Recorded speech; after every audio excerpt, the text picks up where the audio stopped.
ये किस्सा है सदियों पुराने एक दौर का, जब रास्ते कच्चे थे और सफ़र महीनों पर मोहित होते थे। एक छोटे से गांव में ज़मान नामी एक नौजवान रहता था। ज़मान मेहनती तो था, लेकिन उसके हालात बहुत तंग थे। घर में बूढ़ी माँ और जवान बहन की जिम्मेदारी उसके कंधों पर थी। वो अक्सर सोचता कि काश उसे कोई ऐसा रास्ता मिले जिससे वो अपनी गुर्बत मिटा सके। आखिरकार उसने हिम्मत जमा की और परदेस जाने का फैसला किया। माँ ने रोते हुए उसे अलविदा किया और एक पुरानी पोटली में 2 रोटियां बांध कर दी और कहा, बेटा, जहां भी जाना ईमानदारी का दामन ना छोड़ना। ज़मान ने अपना सफ़र शुरू किया। चलते चलते कई दिन गुजर गए, जूते घिस गए और पाँव में छाले पड़ गए। एक शाम जब सूरज गुरूब हो रहा था और चारों तरफ खामोशी का डेरा था, ज़मान एक घने जंगल के किनारे पहुंच गया। वहां उसने देखा कि एक पुराने बरगद के दरख्त के नीचे एक नूरानी चेहरे वाले बुजुर्ग यानी एक दरवेश तशरीफ फरमा है। उनके सामने एक छोटा सा चिराग जल रहा था, जिसकी रोशनी पूरे माहौल को पुरसुकून बना रही थी। ज़मान ने करीब जाकर सलाम किया और वहीं बैठ गया। दरवेश ने शफकत से उसकी तरफ देखा और पूछा, ए मुसाफिर, इस दूर दराज रास्ते पर कहाँ का इरादा है? ज़मान ने अपनी तमाम आपबीती सुनाई और कहा, बाबा जी, मैं किस्मत की तलाश में निकला हूँ। कोई ऐसा मशवरा दें कि मेरा सफ़र रायगान ना जाए। दरवेश मुस्कुराए और बोले, बेटा, दुनिया में 2 तरह की दौलत होती है। एक वो जो जेब में होती है और दूसरी वो जो अक्ल और नसीहत की शक्ल में सीने में होती है। मैं तुम्हें 3 ऐसी बातें बता सकता हूँ जो तुम्हारी ज़िंदगी बदल देंगी, लेकिन मेरी एक शर्त है। ज़मान ने बेचैनी से पूछा, कैसी शर्त बाबा जी? दरवेश ने कहा, मैं तुम्हें एक नसीहत के बदले तुम्हारी कमाई का एक हिस्सा लूँगा, या फिर तुम्हें मेरी 3 दिन खिदमत करनी होगी। ज़मान के पास देने को कुछ ना था, इसलिए उसने खिदमत का रास्ता चुना। 3 दिन तक उसने दरवेश के लिए लकड़ियां जमा की, चश्मे से पानी लाया और उनकी देखभाल की। जब 3 दिन मुकम्मल हुए तो दरवेश ने उसे अपने पास बुलाया। दरवेश ने संजीदगी से ज़मान की आंखों में झांक कर कहा, मेरी पहली नसीहत हमेशा याद रखना, जब भी जिंदगी में कोई ऐसा रास्ता देखो जो छोटा हो लेकिन वहां खतरा या शक हो, तो हमेशा लंबे रास्ते का इंतखाब करना, क्योंकि सलामती इसी में है। ज़मान ये सुनकर थोड़ा हैरान हुआ। उसने सोचा कि ये तो एक आम सी बात है, इसके लिए मैंने 3 दिन मेहनत की। लेकिन वो कुछ न बोला और खामोशी से सर झुका लिया। अब उसके दिल में तजस्सुस बढ़ गया था कि अगली 2 नसीहतें क्या होंगी। ज़मान अभी वहीं बैठा था कि अचानक उसे दूर से घोड़ों के टपों की आवाज़ सुनाई दी, जैसे कोई काफिला तेजी से इस तरफ आ रहा हो। क्या ज़मान इस नसीहत पर अमल कर पाएगा? ज़मान ने दरवेश की पहली बात सुन तो ली थी, लेकिन उसका दिल अब भी बेचैन था कि उसे कुछ ऐसा मिले जो उसे फौरी तौर पर अमीर बना दे। दरवेश ने ज़मान की खामोशी को भांप लिया और मुस्कुरा कर कहा, बेटा, अब दूसरी नसीहत के लिए तुम्हें मजीद 3 दिन मेरी खिदमत करनी होगी। ज़मान ने मजीद 3 दिन कड़ी मेहनत की। वो दरवेश के लिए दूर दराज के पहाड़ों से जड़ी बूटियां लाता और उनके तकिए के लिए नरम घास जमा करता। 3 दिन बाद दरवेश ने उसे अपने पास बिठाया और दूसरी नसीहत की, कभी भी ऐसी बात के पीछे मत पड़ना जिसका तुमसे कोई ताल्लुक ना हो, और ना ही फजूल तजस्सुस में अपनी जान जोखिम में डालना। जो चीज़ तुम्हारी नज़रों से छुपाई जाए उसे कुरेदने की कोशिश ना करना। ज़मान ने ये बात भी पल्ले बांध ली, अगरचे उसके जहन में अब भी ये सवाल था कि ये बातें उसे मंजिल तक कैसे पहुंचाएंगी। मजीद 3 दिन की खिदमत के बाद जब ज़मान के जाने का वक्त आया तो दरवेश ने उसे आखिरी और सबसे कीमती नसीहत की, बेटा, गुस्से की हालत में कभी कोई फैसला ना करना।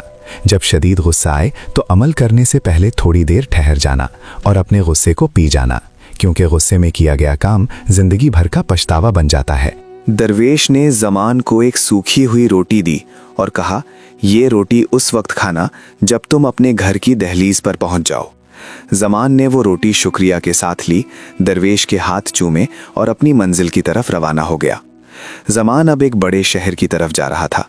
रास्ते में उसे मुसाफिरों का एक काफिला मिला। काफिले के सरदार ने कहा, ए नौजवान, अगर तुम इस पहाड़ के ऊपर से गुजरने वाले छोटे रास्ते से जाओगे तो शहर 2 दिन में पहुंच जाओगे, लेकिन अगर इस हमवार और लंबे रास्ते से गए तो तुम्हें 6 दिन लगेंगे। ज़मान को फौरन दरवेश की पहली नसीहत याद आई, हमेशा लंबे रास्ते का इंतखाब करना जहां सलामती हो। काफिले के लोग ज़मान का मजाक उड़ाने लगे, तुम पागल हो, अपना वक्त ज़ाया करोगे। तमाम लोग छोटे रास्ते की तरफ निकल गए, लेकिन ज़मान अकेला लंबे और थका देने वाले रास्ते पर चल पड़ा। 4 दिन बाद जब जमान उस मकाम पर पहुंचा जहां छोटा रास्ता और लंबा रास्ता दोबारा मिलते थे, तो वहां का मंजर देखकर उसकी रूह कांप गई।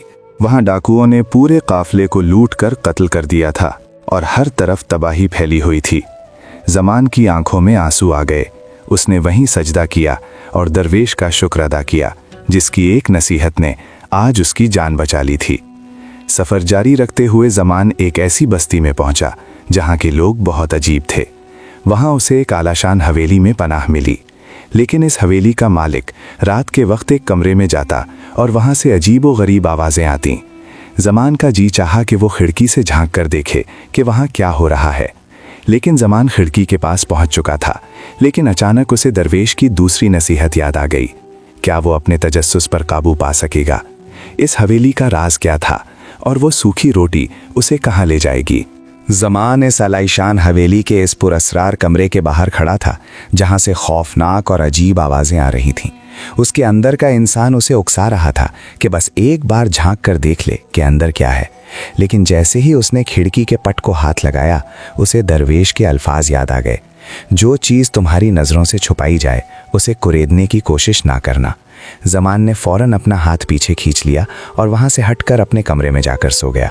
अगली सुबह जब वो रवाना होने लगा तो हवेली का मालिक, जो कि एक बूढ़ा और रौबदार शख्स था, उसके पास आया। उसने ज़मान की आंखों में झांकते हुए पूछा, ए नौजवान, क्या रात तुम्हें कोई आवाज़ सुनाई दी थी? ज़मान ने सच्चाई से जवाब दिया, जी हाँ, सुनाई दी थी। मालिक ने पूछा, तो फिर तुमने देखने की कोशिश क्यों नहीं की?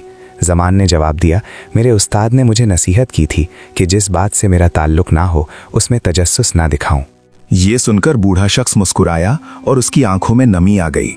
उसने कहा, तुम्हारी इस एक नसीहत ने तुम्हारी जान बचा ली। मैं इस शहर का रईस हूँ, लेकिन एक बद्दुआ की वजह से मेरा बेटा एक ऐसी बीमारी में मुब्तला है जिसे देखकर लोग खौफजदा हो जाते हैं। जो भी इस कमरे में झांकने की कोशिश करता है, मेरे सिपाही उसे कत्ल कर देते हैं, क्योंकि मैं अपने बेटे की बेइज्जती बर्दाश्त नहीं कर सकता। आज तक कोई भी इस तजस्सुस से नहीं बच सका था, सिवाय तुम्हारे। रईस ने ज़मान की इस दानाई से खुश होकर उसे ज़दे राह के तौर पर अशरफियों से भरी एक थैली तोहफे में दी और उसे इज्जत के साथ रुखसत किया। ज़मान अब मालदार हो चुका था, लेकिन वो अब भी अपने घर नहीं गया था। उसने सोचा कि वो मज़ीद मेहनत करेगा ताकि अपनी माँ और बहन के लिए एक खुशहाल ज़िंदगी का बंदोबस्त कर सके। वो एक दूर दराज के शहर में गया और वहाँ कई साल तक तिजारत की और मेहनत मजदूरी की। इस दौरान उसने बहुत दौलत कमाई। 20 साल बीत गए। ज़मान अब एक अधीर उम्र का आदमी बन चुका था, लेकिन उसके दिल में अपने घर की याद आज भी तड़प पैदा करती थी। आखिरकार उसने अपना सारा मालूमता समेटा और अपने गांव की तरफ वापसी का सफ़र शुरू किया।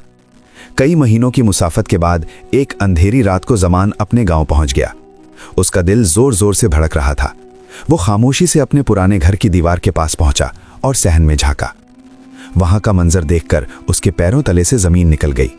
उसने देखा कि उसकी बीवी, जो उसके जाने के बाद उसके इंतजार में बूढ़ी हो चुकी थी, सहन में बैठी है और उसके साथ एक जवान मर्द बैठा है जिसका सर उसकी बीवी की गोद में है और वो बड़े प्यार से उसके बालों में हाथ फेर रही है। ज़मान के तन बदन में आग लग गई।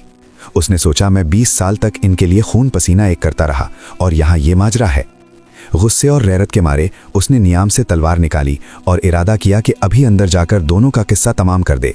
ज़मान की तलवार म्यान से बाहर निकल चुकी थी और वो खूनख्वार इरादे के साथ दरवाजे की तरफ बढ़ रहा था। क्या वो तीसरी नसीहत को याद कर पाएगा? वो जवान मर्द कौन था और दरवेश की दी हुई वो सूखी रोटी अब क्या काम आएगी? ज़मान का हाथ तलवार के दस्ता पर मजबूत हो चुका था और आंखों में खून उतर आया हुआ था।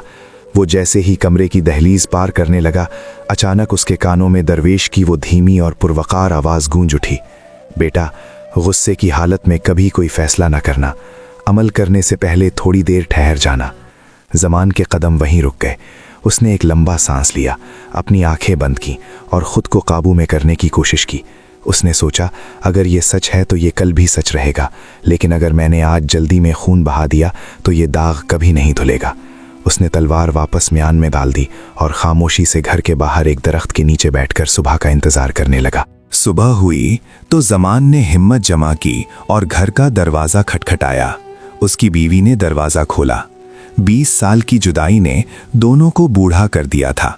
बीवी अपने शौहर को पहचान कर ज़ारो कतार रोने लगी।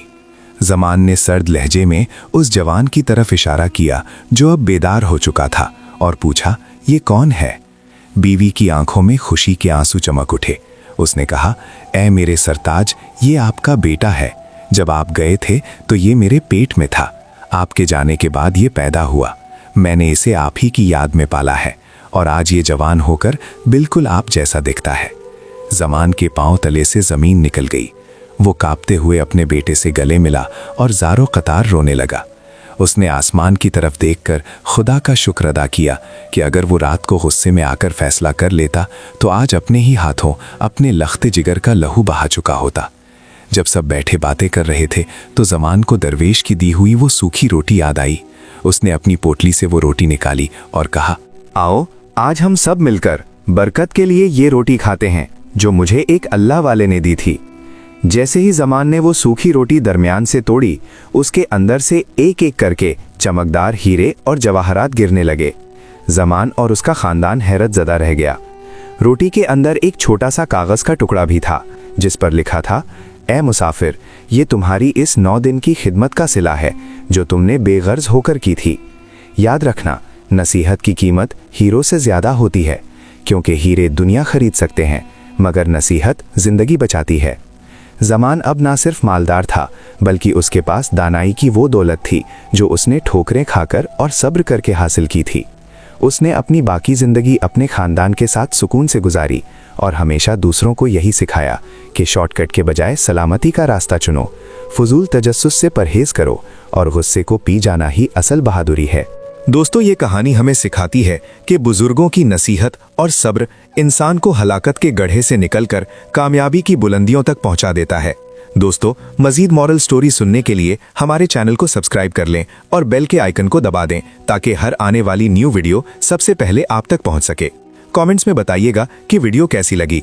मिलते हैं न्यू वीडियो में। अब के लिए शुक्रिया।